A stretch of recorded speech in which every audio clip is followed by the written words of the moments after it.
રાજકોટમાં પોપટપરા નાળામાં પાણી ભરાઈ ગયું છે। 1 ઇંચ વરસાદ પડ્યો અને નાળામાં પાણી ભરાઈ ગયું। પાણી ભરાતા વાહન ચાલકોને ભારે હાલાકી। ઠેર ઠેર વરસાદી પાણી ભરાતા લોકોને અહીંયા પરેશાનીનો સામનો કરવો પડી રહ્યો છે।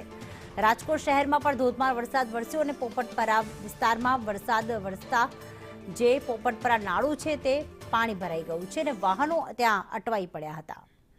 મયુર અમારી સાથે જોડાઈ ગયા છે। મયુર, અહીંયા 1 ઇંચ વરસાદ વરસ્યો અને ગરનાળામાં પાણી ભરાઈ ગયું, ઘણા બધા વાહનો વચ્ચે અટવાઈ પડ્યા છે। કેવી સ્થિતિ થઈ છે અત્યારે રાજકોટની?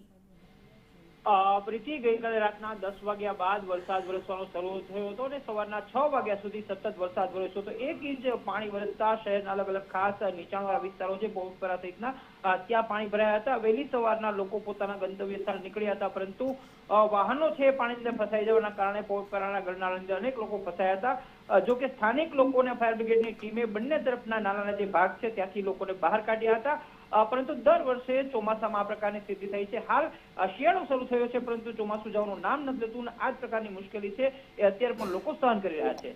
આભાર તમામ વિગતો માટે મયુર।